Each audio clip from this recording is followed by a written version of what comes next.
The Christian Institute has always had an interest in education. In fact, before there even was a Christian Institute, the director and the chairman of the organisation were instrumental in shaping the legislation governing religious education. Since then, we've fought many campaigns on the issue of sex education and helped to bring in some of the safeguards which have been so important in that subject over the decades. Well, changes are afoot on both RE and sex education in Wales. So I've got with me today our education officer, John Denning. John was a teacher and a school governor, and he now works helping Christian parents, teachers and school governors across the UK with education issues. So John, thank you for joining us today. I want to ask you then about the changes which are going to be made to the legislation and to education in Wales. Our society is fascinated with the new, isn't it? A lot of people think that anything that's new has to be better than what came before. So isn't the new legislation proposed for Wales going to be an improvement on what came before? Well, the new legislation in Wales is a major reform of education. It's very broad, so it covers a whole range of issues, really taking the approach to education in Wales away from the position that was inherited from Westminster devolution. So there's an awful lot there, and I don't want to comment on all those other things that are part of the Wales Curriculum Bill, as it's called, that's going through the Senedd at the moment. But the two areas, as you've already mentioned, that are of a particular concern are the changes around the teaching of sex education, which will be known as relationships and sexuality education, and the changes around the teaching of RE, religious education, which becomes religion, values and ethics education. So what about the safeguards that I was just talking about for RST, for sex education, and that carefully balanced settlement that there's been on RE? What's happening to all of that? Yes, well, there's major change on that. So on sex education, what this bill does is remove all the existing safeguards. So as things are at the moment, the 1996 Education Act applies to schools certain rules within which they have to stick when they're teaching sex education. It also instructs ministers to provide guidance to schools, which is designed to ensure that sex education is delivered in a particular way, and the result of that is that schools must have regard to moral considerations in their teaching of sex education. They must take account of the religious and cultural background of pupils. They must teach about the importance of marriage for family life.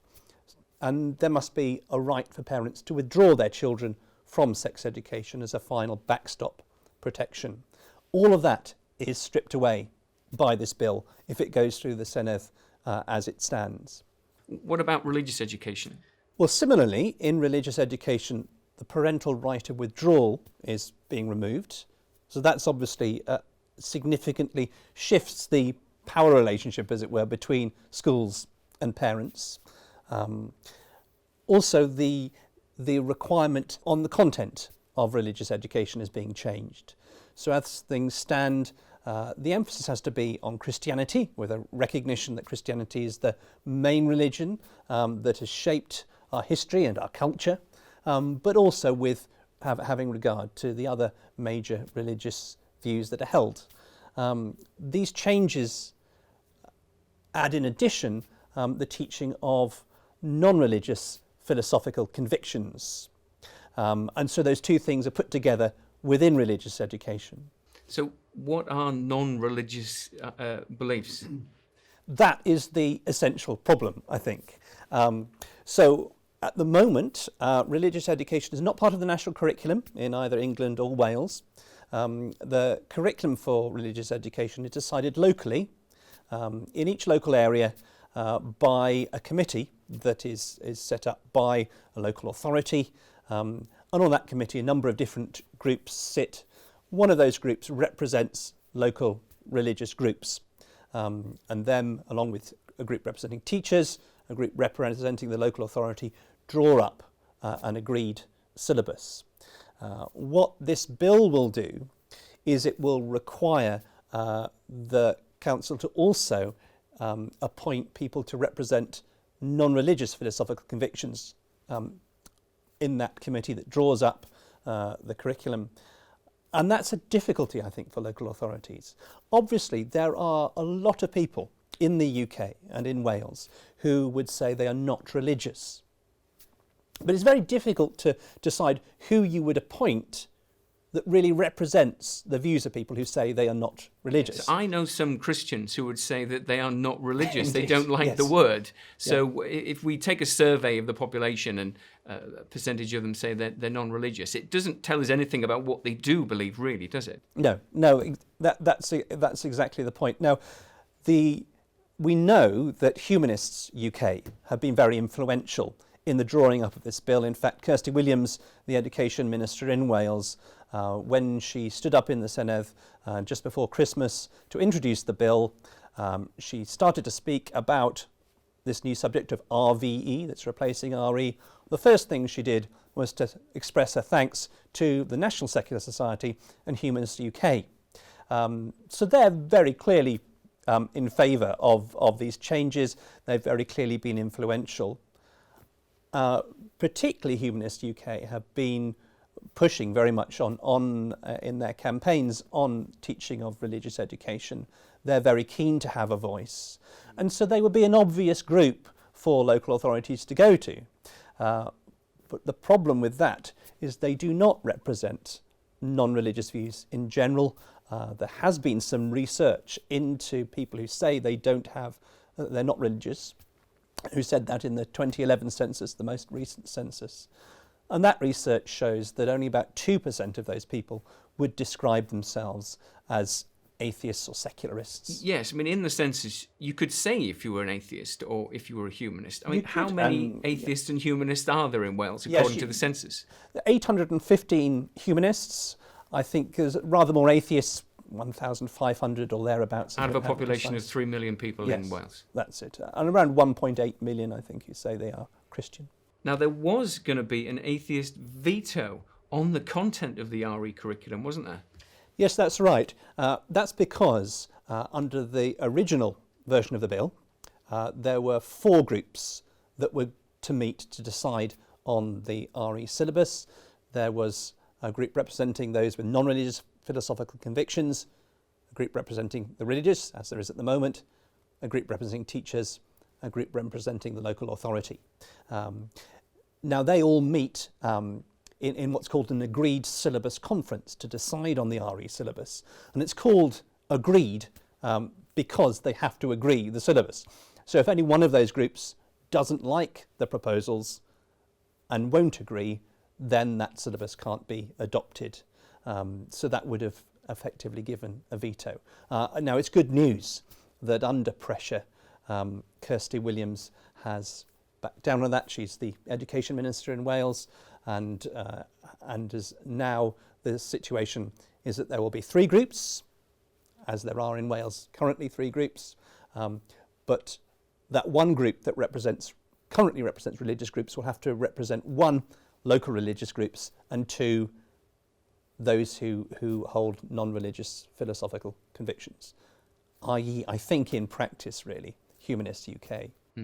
So they'll have a seat at the table, but they won't have a veto. That's right, yes. Yeah. And how much of the RE curriculum do we think is going to be given over to these anti-religious ideas? Well, there's no limit. There's nothing in the law, in this bill, that says it's limited even to 50%. The way the bill is worded, though, could well be interpreted as 50% given over to non-religious philosophical convictions, but there's nothing to stop it being even greater than that, other than the decisions of these committees. So going to school to learn about religion, you could spend a lot of your time actually learning about things that have got nothing to do with religion and in fact are anti-religious. Yes, exactly. Well, when Christians dominated the teaching of RE historically, they were always careful to maintain a right of withdrawal, weren't they, to protect freedom of conscience.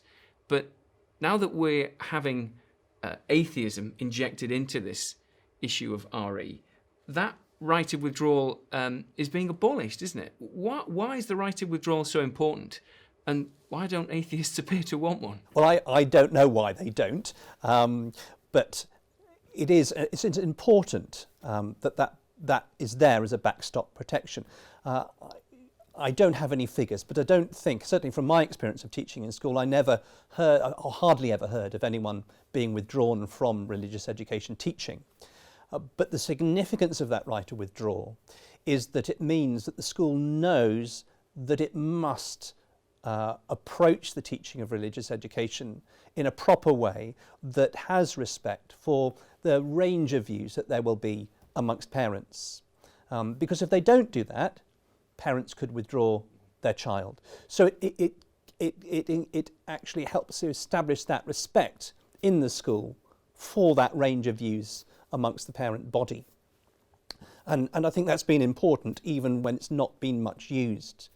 Of course, atheist campaigners, secularist campaigners have long wanted change to RE and to religious education. And their arguments have often been, religious education has been used to indoctrinate or to misrepresent or to unfairly promote religion. That shouldn't have been the case. But if that was ever happening, then there was always the option for parents to withdraw their children from religious education.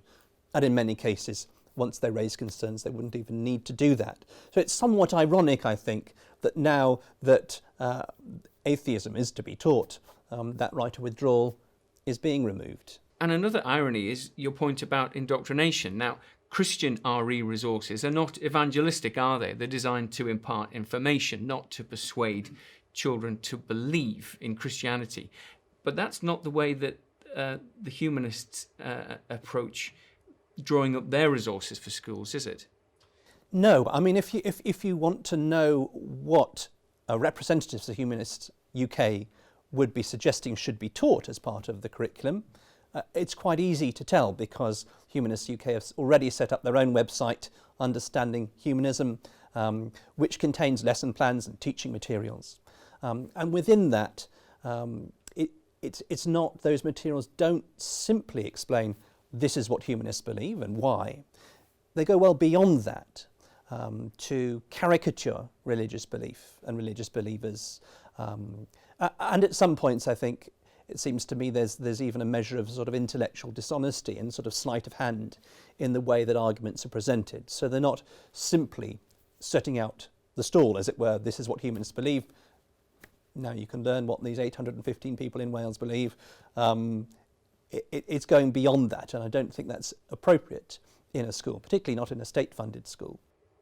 Well, let's turn now to sex education. You listed at the start the safeguards in sex education that are being abolished by this bill. So due regard for morals and family life, the importance of marriage, protection from inappropriate materials, and the right of withdrawal. They're all being abolished by this legislation and nothing put in their place. So what sort of resources are you concerned could find their way into schools if these safeguards are all abolished? Well, as part of my work, I'm regularly contacted by parents and by teachers with concerns about sex education materials. It has to be said, rarely from Wales at present. But these materials are certainly out there. A year ago, 18 months ago, we wrote to Warwickshire Council to challenge a sex education scheme that they had commissioned for use in their schools. That was for primary schools, but it had some very explicit imagery in it. It discussed things that really, I think, almost every parent would think were inappropriate for the age of the child, and which didn't fulfill any sort of legitimate purpose in what was being taught. And those materials were withdrawn after we issued a legal challenge, threatened them with legal action. One of the reasons they were withdrawn was the existing safeguards that were in the law, and those safeguards are removed. Now, Kirsty Williams is saying that she will introduce an RSE code, but the fact is that's not been published. No one outside the Welsh Government knows what's in it, and yet members of the Senedd are being asked to vote on removing all the protections to be replaced by an RSE code without knowing what it's going to say. And the RSE code is not part of the law, so it will never have the same level of scrutiny that this bill is having as it's going through the Senate. So now is the time that action needs to be taken to ensure those protections are not removed. So we're not saying that the Welsh Government recommends these appalling materials, but we're just saying that the kinds of legal safeguards which have been used in practice to keep them out of schools are being stripped away. And also that we don't yet know what kind of RSE the Welsh Government wants because they haven't showed us their code. Yes, that's exactly right. And I mean, it's important to recognise that those safeguards were put into the law for a reason. You know, they were introduced around 2001, I think it was, by the Labour government in Westminster then, in response to some of the materials that were being used. You know, we're not accusing Kirsty Williams of wanting these materials. We don't know what she wants. That's one of the problems.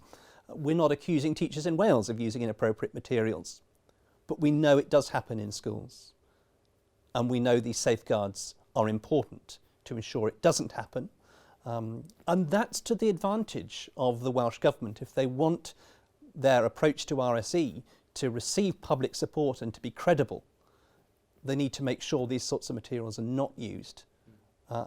And why do they want to abolish all these safeguards? There's no reason to do it. Speaking of public support, we encouraged Christian Institute supporters to respond to every consultation that there's been on these proposals to change education in Wales. What was the public view? What was the outcome of those various public consultations? Yeah, no, I can't reliably quote the precise figures off the top of my head, but vast majority of people responding to those consultations wanted to keep the right of withdrawal for both sex education and for religious education.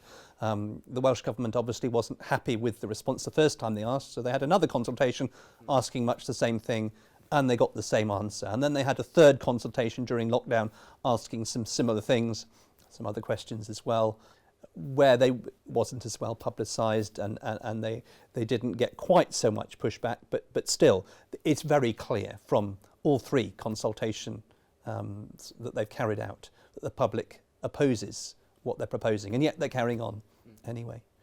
Well, thank you, John, for talking to us today. So the bill making all of these changes to education in Wales is still making its way through the Welsh Parliament. So if you live in Wales, you still have opportunity to make representations to your MSs about these issues. If you don't live in Wales, do please pray. Pray for the Welsh Government, for the Welsh Parliament, pray for schools who will have to implement these changes, and pray that there might yet be improvements to the plans for RSE and for RVE. Remember to pray as well, of course, for Christians working in education, seeking to be salt and light where they are. If you want to keep up to date with developments on this and other issues, then join the Christian Institute's email list at our website, christian.org.uk/signup. But for now, thank you for watching, goodbye, and God bless.